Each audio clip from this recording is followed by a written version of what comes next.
చూసుకుందాం అయితే. Sir good afternoon రాజా రమేష్. అది తీస్తాను, అది డాక్యుమెంట్.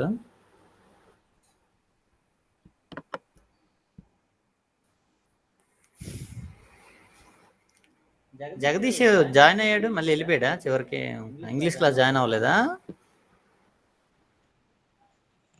సార్? జగదీష్ జాయిన్ అయ్యి బయటకు వెళ్ళిపోయాడు. ఏం తెలుసు సార్. సరే సరే అయితే చూద్దాం రండి. అయితే స్క్రీన్ షేరింగ్.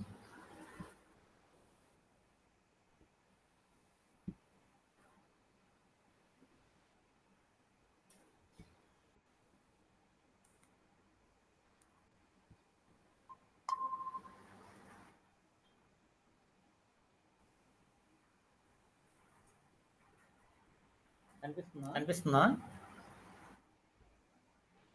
కనిపిస్తుంది సార్. ఓకే ఓకే, ఇది లాస్ట్ ప్రాబ్లం ఈ యూనిట్కి, కొంచెం డిఫరెంట్ అనమాట. చూడండి, సీక్వెన్స్ని ఏ విధంగా డిఫైన్ చేశారంటే, first term S1 is equal to 1, SN plus 1 ఏమో square root of 2 plus SN అని డిఫైన్ చేశారు. ఆ సీక్వెన్స్ కన్వర్జెంట్ అని చెప్పాలి. ఫస్ట్ టర్మ్ ఏమో 1, n+1 టర్మ్ ఏమో square root of 2 plus SN అని డిఫైన్ చేశారు. ఇప్పుడు ఏంటంటే మనం దీనిలో మ్యాథమెటికల్ ఇండక్షన్ గుర్తుందా? ఇంటర్మీడియట్లోనూ చదివింది ఏమైనా మన గుర్తుందా శ్రీజ్యోతిక? కొంచెం ఐడియా ఉంది sir. n is equal to 1కి స్టేట్మెంట్ ట్రూ అని చెప్తాము. n ఈజ్ ఈక్వల్ టు kకి ట్రూ అయినప్పుడల్లా, n ఈజ్ ఈక్వల్ టు k+1కి ట్రూ అయితే ఫర్ ఎవ్రీ n ఆ స్టేట్మెంట్ ట్రూ అని చెప్తాం. అది మ్యాథమెటికల్ ఇండక్షన్. తెలుగులోనైతే గణితానుగమనం అంటారు. ఓకే, ఇక్కడ ఏంటంటే మనం ఫస్ట్ బౌండెడ్ అని చెప్తాం. ఇక్కడ చూడండి, బౌండెడ్ అని చెప్పడానికి ఏంటి, S1 వాల్యూ ఎంత? 1. S1 ఈజ్ ఈక్వల్ టు 1, దాని వాల్యూ లెస్ దాన్ 2. బౌండెడ్ అంటే ది SN ఏమో less than 2 for every n అని చెప్తాం అంతే. సో దానికోసం ఏంటంటే S1 వాల్యూ 1, ఇది లెస్ దాన్ 2. S2 ఏమో square root of 2 plus S1. n ప్లేస్లో 1 పెట్టాం అనుకో ఇచ్చిన ఫార్ములాలో. S2 is equal to square root of 2 plus S1 అవుతుంది. So square root 2 plus S1 is equal to S1 value ఎంత మనకి? 1. స్క్వేర్ రూట్ ఆఫ్ 2 ప్లస్ 1 ఏమో square root 3 అయింది. Square root 3 value less than 2. SN value less than 2 అని assume చేసుకుంటాం. అప్పుడు SN plus 1 less than 2 అని prove చేస్తే సరిపోతుంది. అది చూడండి, SN ప్లస్ 1 ఏంటి మనకి ఇచ్చిన ఫార్ములా ప్రకారం? Square root of 2 plus SN. ఆ expression less than 2 plus SN ఏమో లెస్ దాన్ 2 కాబట్టి 2 అనమాట. సో ఈ మొత్తం SN ప్లస్ 1 ఏమో స్క్వేర్ రూట్ ఆఫ్ 2 ప్లస్ 2 అనమాట, దానికంటే చిన్నది అవుతుంది. So square root of 2 plus 2 అంటే ఎంత? Square root of 4.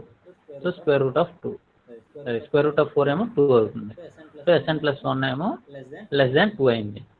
So mathematical induction ప్రకారం SN is less than 2 for all n అనమాట. అర్థమైందా లేదా చెప్పండి. ఇది ఏమైనా డౌట్ ఉంటే చెప్పండి. రాజా రమేష్? అర్థమైంది సార్. ఓకే, సో SN ఏమో బౌండెడ్ ఫర్ ఎవ్రీ n. ఇప్పుడు నెక్స్ట్ చెప్పాల్సింది ఏంటి? ఇంక్రీజింగ్ అనమాట. సో ఇంక్రీజింగ్ అని చెప్పాలి అంటే ఏం చెప్పాలి? SN plus 1 is greater than SN, లేదా SN is less than SN plus 1, అలా చెప్పాలి. ఫస్ట్ S1 తీసుకుందాం. S1 వాల్యూ 1, S2 ఆల్రెడీగా మనం √3 అని కనుక్కున్నాం పైన. పై స్టెప్లో S2 వాల్యూ √3. సో 1 √3 వాల్యూ 1 కంటే పెద్దది. సో 1 లెస్ దాన్ √3 అయిందనమాట. మళ్ళీ ఇక్కడ మ్యాథమెటికల్ ఇండక్షన్ అప్లై చేయడం కోసం ఏం చేస్తామంటే SM is less than SN plus 1 అనుకుంటాము. దాని నుంచి ఏం చెప్తామంటే SM plus 1 is less than SM plus 2 అని చెప్తే ఫర్ ఎవ్రీ n ఏమో SN is less than SN plus 1 అవుతుంది. ఇది ఎజ్యూమ్షన్. మ్యాథమెటికల్ ఇండక్షన్ లో ఒకటి ఎజ్యూమ్షన్ ఉంటుంది కదా. So assume sm is less than sm plus 1. దీనికి రెండు వైపులా 2 యాడ్ చేస్తాము. 2 యాడ్ చేస్తే 2 plus sm less than 2 plus sm plus 1 అవుతుంది. రెండు వైపులా స్క్వేర్ రూట్ తీసుకుంటే square root 2 plus sm is less than square root 2 plus sm plus 1. So ఈ square root 2 plus sm is nothing but sm plus 1 is less than sm plus 2 అవుతుంది for every m అన్నమాట. Therefore by mathematical induction Sn is less than Sn plus 1 for all n belongs to n. ఇప్పుడు మనకి ఏంటంటే limit కనుక్కుంటాం. దీని నుంచి ఏంటంటే మనకి ఇప్పుడు ఇది ఎక్స్ట్రా చేస్తున్నాం, ఇంతవరకు వేరే ప్రాబ్లంలో చేయలేదు. మనకి ఏమొచ్చింది, ఇన్ సీక్వెన్స్ బౌండెడ్ ఇంక్రీజింగ్, కాబట్టి మోనోటోన్ కన్వర్జెన్స్ థియరం ప్రకారం అది కన్వర్జెంట్ అన్నమాట. ఇప్పుడు లిమిట్ కనుక్కుంటాం. ఈ టైప్ ఆఫ్ ప్రాబ్లమ్ మీకు వేరేది కూడా ఉండదు. టెక్స్ట్ బుక్ లో మీకు ఇక్కడ ప్లేస్ లో మల్టిప్లికేషన్ ఉంది, చూసుకోండి, అది హోంవర్క్ కింద చేసుకోండి. అది సో లిమిట్ ఎస్ఎన్ ఏమో ఎల్ అనుకుంటాము. లిమిట్ ఎస్ఎన్ ప్లస్ 1 కూడా n→∞ ఏమో ఎల్ అవుతుంది. సో దీని నుంచి ఏమవుతుంది, మనకి ఎస్ఎన్ ప్లస్ 1 అంటే ఏంటి, square root of 2 plus sn. ఈ రైట్ సైడ్ ఎలా అలాగే ఉంటుంది. ఇప్పుడు లిమిట్ అప్లై చేస్తే స్క్వేర్ రూట్ లో కూడా లిమిట్ వెళ్తుంది. లిమిట్ ఎస్ఎన్ ఎల్ కాబట్టి స్క్వేర్ రూట్ 2 plus ఎల్ అవుతుంది. ఇది ఈ టర్మ్ అది ఎల్ అవుతుంది. రెండు వైపులా స్క్వేర్ చేస్తే 2 plus L is equal to L square అవుతుంది. సో దీని నుంచి L square minus L minus 2 is equal to 0 అవుతుంది. ఈ లెఫ్ట్ సైడ్ ఉన్నది రైట్ సైడ్ తీసుకెళ్తే దీన్ని ఫ్యాక్టరైజ్ చేస్తే L square minus L plus minus 2ని ఫ్యాక్టరైజ్ చేస్తే L plus 1 into L minus 2 అవుతుంది. సో దీని నుంచి L value -1 or L equal to 2 అవుతుంది. కానీ మనకి ఇచ్చిన సీక్వెన్స్ పాజిటివ్ కాబట్టి ఎల్ ఈక్వల్ టు -1 అవ్వదు. సో ఎల్ ఈక్వల్ టు 2 అవుతుంది. సో మనకి సీక్వెన్స్ లిమిట్ ఏమో 2 అవుతుంది. ఇది ఎక్స్ట్రా అనమాట. ఇందులో లిమిట్ కనుక్కోమనలేదు, ఇది ఎక్స్ట్రా ప్రాబ్లంలో. ముందు కన్వర్జెంట్ అని చెప్పాము. కన్వర్జెంట్ అని చెప్పిన తర్వాత లిమిట్ కనుక్కున్నాం. లిమిట్ కనుక్కోవడానికి ఏం చేసామో చూడండి జాగ్రత్త. ఇంకా ఇది ఇంతవరకు చేయలేదు, అందుకే మళ్ళీ రిపీట్ చేస్తున్నాను. లిమిట్ ఆఫ్ ఎస్ఎన్ ఏమో ఎల్ అనుకుంటాం. ఎస్ఎన్ లిమిట్ ఎల్ అయినప్పుడు ఎస్ఎన్ ప్లస్ 1 లిమిట్ కూడా ఎల్ అవుతుంది. కానీ మనకి ఎస్ఎన్ ప్లస్ 1 ఏంటి, డెఫినేషన్ ప్రకారం square root of 2 plus sn అన్నమాట. సో దాని లిమిట్ ఎల్ అన్నమాట.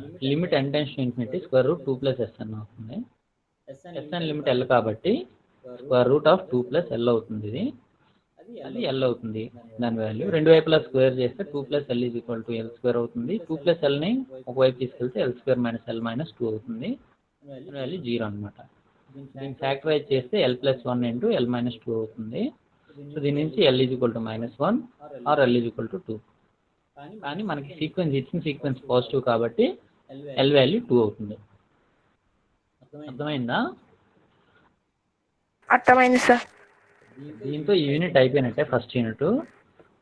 నెక్స్ట్ చూద్దాం. నెక్స్ట్ వీక్ నుంచి సెకండ్ యూనిట్ మొదలు పెడదాం. ఇది మీకు మొత్తం యూనిట్ మొత్తం ఒకసారి పంపిస్తాను. సో యూనిట్ మొత్తం పంపించే ముందు స్టార్టింగ్ నుంచి మనం ఏం చెప్పుకున్నాం చూద్దాం ఒకసారి. మొత్తం అంతా ఒక డాక్యుమెంట్ కింద ప్రిపేర్ చేశాను. ఇందులో థియరమ్స్, ఇది డెఫినేషన్ ఫస్ట్ది, కన్వర్జెన్స్ ఆఫ్ సీక్వెన్స్. ఇది డెఫినేషన్ బాగా చదువుకుంటుంది. Every convergent sequence is bounded అన్నది వేరే థియరంలో ఉంటుంది. ఇది ఫస్ట్ 1.1 కనిపిస్తుందా థియరము?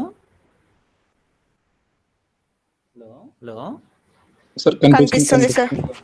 ఈ థియరం ఏంటంటే మీకు మోనోటోన్ కన్వర్జెన్స్ థియరంలోను సబ్ పార్ట్ అన్నమాట. అది ప్రిపేర్ అయితే ఇది ప్రిపేర్ అవ్వక్కర్లా.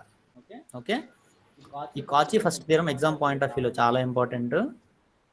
నెక్స్ట్ జాగ్రత్తగా ప్రిపేర్ అవ్వండి. అది ఈ మోనోటోన్ సీక్వెన్స్ డెఫినేషన్ చూసుకుంటే మోనోటోన్ కన్వర్జెన్స్ థియరము చదువుకుంటే సరిపోతుంది. రెండు థియరమ్స్ అయ్యాయి చూడండి ఇందులోను.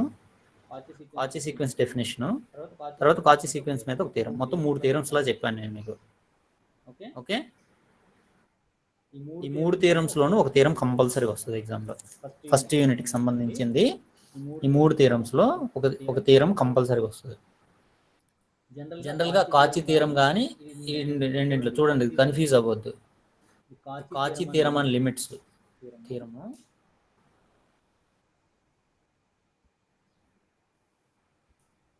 మోస్ట్లీ ఇది వస్తుంది, హై ఛాన్సెస్. కాచి first theorem and limits. Second theorem నేను చెప్పలేదు, చూడండి ఇదే ఎక్కువ ఇంపార్టెంట్ సెకండ్ థీరం కంటే. ఈ థీరం కానీ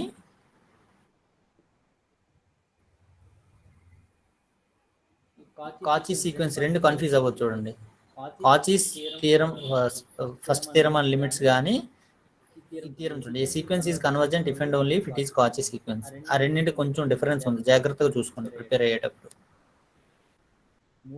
మూడు థియరమ్స్ చెప్పాను ఇందులో అంతే. ఆ ఫస్ట్ థియరము రెండో థియరంలోకి, అది మూడో థియరంలోకి సబ్పార్ట్ అనమాట. ఓకే, చూడండి ఇది 4 మార్క్స్ ఇవ్వచ్చు. Every convergent sequence is bounded అన్నది 4 మార్క్స్ ఇవ్వచ్చు, కానీ అది ఇందులో కూడా వచ్చేస్తుంది. A monotone sequence is convergent if and only if it is bounded. First part అది, ఆ థియరం ఫస్ట్ పార్ట్ ఇది. సో అందుకని ఈ థియరం నేర్చుకుంటే ఆ థియరం నేర్చుకోవాల్సిన పని లేదు. ఓకే, సో మీకు 3 థియరమ్స్ చెప్పాను. ఇంకా ప్రాబ్లమ్స్ విషయానికి వచ్చేసరికి చూడండి, ఈ ఫస్ట్ ప్రాబ్లము ఇది. ఈ ప్రాబ్లం 2 చాలా ఇంపార్టెంట్. 10 మార్క్స్కి ఇది చాలా ఇంపార్టెంట్. ప్రాబ్లం 2 ఒకటి,